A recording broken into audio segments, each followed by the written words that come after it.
Greetings, comrades. My name is Gigantals, and as you can see from the title of this Life at University video, I've got a story to tell, but I'll get around to that in a second. At first, you want to say that if you remember me talking about that false Catholic I was arguing with 2 weeks ago, the one who I argued with for 3 days, and I had like almost 400 comments with him. If you go to my Facebook page on Facebook, obviously because it's a Facebook page, if you go to my page on Facebook called Gigantian Apologetics, I'll put the link in the description below. You'll see that for the past couple of weeks, I've basically taken screenshots of our argument and I've grouped them into 6. I picked screenshots of 6, and I've basically gone through and refuted them thoroughly and explaining what I'm doing throughout the process. So I'm teaching people arguments to use against the heresies he was bringing forward, and also how to argue and not use logical fallacies at the same time, or how to recognize logical fallacies yourself if your opponent uses them. I want to make a video about it at some point, I do. There's a lot of good information there when it came to refuting his arguments, because I later on found out he was an Apollinarian, a monophysitist,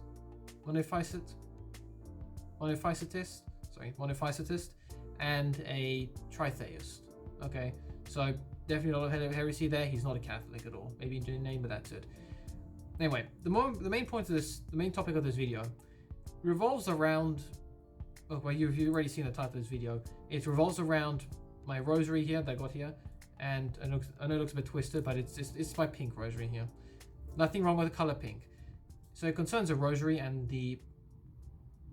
maybe it's coincidental, maybe not, but it's interesting to think about how the rosary and other spiritual items may impact our dreams, basically.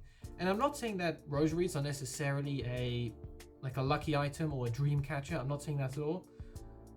But whilst I've had rosaries for years. In fact, this is probably the oldest rosary I have. I got this from my home parish. I probably got this maybe this is probably like 10 years old, so it's quite an old rosary.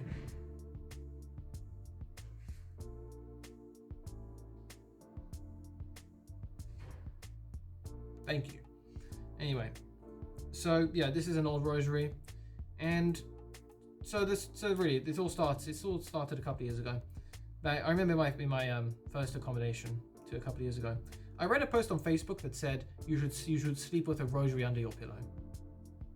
I can't remember if they just said because it's like having something spiritual and holy next to you when you sleep may help improve your dreams or help you sleep soundly. But I thought, okay, that's cool, and so I slept with this under my pillow for a little bit, and then after a while, for some reason, I decided, what if I actually wrap it around my wrist, like this? Hold on. Okay, it's stuck. So I said, okay, what if I wrap it around my wrist like this before I go to sleep? And that's pretty much been a custom I've had. So every night for the last couple of years, I've had a rosary wrapped around my wrist. I used to have 2, but my green one, the green plastic one, that's a little bit broken, so I just sleep with this one wrapped around my wrist. Sometimes I wake up and it's been pressing into me wrong, so I've got like an imprint of Jesus in my palm or beads on my wrist. But I never really considered what potential impact this would have on me. Though I will say that although it's a bit hard to say when it came to assessments and examinations when I could not sleep very well at all, I generally have noticed that that all my experiences with nightmares have pretty much vanished. I wouldn't say that my nightmares were like night terrors or anything, but I found them quite bad. And I think the reason why people really don't like nightmares, other than the sheer creative potential being abused in your mind, is also how long-lasting they can be upon us. Because sometimes, like I'm sure most of us know that if you have a really good dream or a really bad dream, that can stick with you with your whole life. So if you have a really bad nightmare, that's going to be quite hard to forget. So back to my period of assessments I've been having over the last couple of weeks, which I finished now. I finished them last week, and I'm just moving on to my dissertation. I've always had a problem when it came to sleeping, and the reason why is because I'm usually up way too late, and then I end up missing a significant portion of the day of the following day. So my first accommodation, I would have a habit of going to bed at like 1 in the morning, and so I'd actually try and force myself to go to bed earlier so I didn't miss out. So I didn't sleep in and miss out on the next day. Which was also quite important because although I can't say the same logic applies now, back then I actually had lessons on almost every day to actually go to, whereas thanks to coronavirus, those lessons I was just all online, and so yeah. Anyway, it's been quite bad for me my second and third years at university because of assessments. Sometimes I would go to bed at 2 to 3 in the morning. So it was quite bad, and I'd wake up at like 10 or 11 in the following day, and that was not good. So I tried to force myself to go to bed earlier. The problem was, although that was successful for a few months, when it came to my most recent assessments, that was gone out the window. I was going back to bed at like 2 in the morning. And so the problem was, I would go to sleep. When I went to bed, I'd go to bed like absolutely exhausted, and I wouldn't be able to really think very well. In fact, I could fall asleep very quickly in this state. One time, I thought, okay, it may take me a while to go to sleep, so maybe I'll just pray or something. And so I tried to do the 7 Swords of Sorrow, and I couldn't even get past the first Sword of Sorrow before I fell asleep. But the point about this, trying to avoid going off on a tangent here, this all relates to an event when I tried to go to sleep a couple of days ago. So the time was, I think it was like 1 in the morning again. I wasn't too happy about that, and I was really tired. I was lying on my front in bed, and I was like half asleep. I was in the zone where I was just going like, all I see is just blackness. Even though my eyes are open, I was like, I'm so tired. I can't even bother. Like my brain's not even registering my eyes. I'm so tired, and I don't know how I did it, but somehow my rosary just slipped off my wrist. And I was like, and it took me a few seconds, and then I realized, where'd my rosary go? And so I started trying to feel around for my rosary while I was half asleep, but I fell asleep before then. And then that night came then I won't give too much details because it's very strange to discuss this on publicly, or let alone on the YouTube channel. But then that night I ended up having a nightmare that wasn't particularly graphic or scary or disturbing or anything, but the reason why I would consider that a nightmare is because the theme it centered around and what it reminded me of. Now, the theme, okay, more context required. Have any of you ever heard about creepypastas? So for those of you that don't know, creepypasta is like an online forum or website, whatever, where you could put forward a creative writing project. So you can write stories, and people will look over them and say, oh, this is really good, or something like that. And there's some really decent content on creepypasta, there really is. But it's most known for horror. And one of these more, I guess, popular, but not super popular.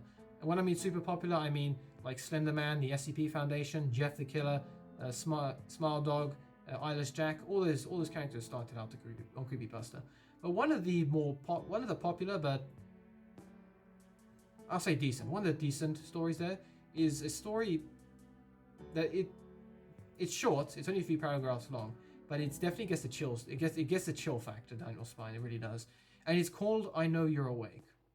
If you're gonna go read it, I recommend going to looking it up on Google Images first, because the only versions of it I can find are either a small condensed paragraph on one site, or it's in Turkish. So go onto Google Images and read it. And it's a really good story. In like I said, the chill factor.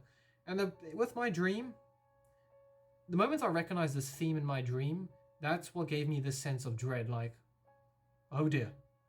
And nothing happened in that dream. Nothing bad happened. I wasn't eaten. I wasn't killed or anything. But when I woke up the next day, I was definitely a bit uncomfortable, because the whole thing about this creepypasta is it takes advantage of someone in their when you're asleep, you are at your most vulnerable. And also the concept of home invasion. So combining those two factors in any sort of situation is enough to make most people just really uncomfortable with the idea of that. And for me, when I woke up that morning and I instantly remembered that dream, I was definitely a bit no, it wasn't even that morning. I actually woke up that night at 5 in the morning, and I was so unnerved by this dream I had that I actually got up to check my door was closed, because the worst part was it actually took place in my accommodation here. Yeah. I checked the door, it was locked, and it was. And I went back to bed and actually found the rosary. I'd been sleeping on it this whole time. So I wrapped it back around my wrist. And I went back to sleep, and I woke up without incident. And my sleep was empty at that point in time. So whilst this could be just a coincidence, I know that, but I never really gave it much thought as to what what this rosary could potentially be doing for me when I was sleeping, because this is an old rosary. Yeah, it's like 10 years old from my previous parish. It's maybe one of the few rosaries I've had that's actually been blessed, that I didn't need to go to a priest to get blessed, because this was given to me by my parish church back home.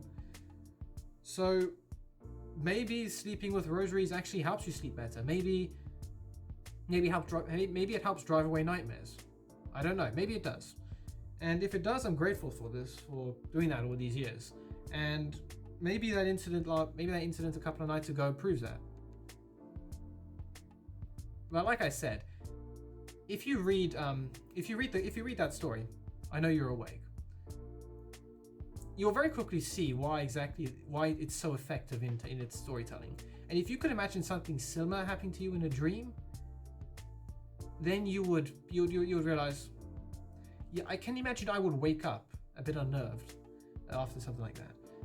And as I said, waking up at 5 in the morning after a dream like that, a dream based on that, is not how you want to start your day. Okay, if you have a dream that makes you have to get up and check your locks and make sure that you're the only person in your room, yeah. But in the end, maybe that's just how effective that story is. How even after all these years, and I haven't been on Creepypasta in years, even now after all these years, that story is still stuck with me all this time. To which I have some respect for that, saying, look, if you can scare me, if you can make a dream, a bit unnerving, an unnerving dream based on that several years after I actually read you, then you did a good job reading. But yeah, so maybe for all we know, religious items or holy items can actually help us. Oh great, another one made. That made. Thank you. So maybe for all I know, this rosary in particular somehow helps me sleep well.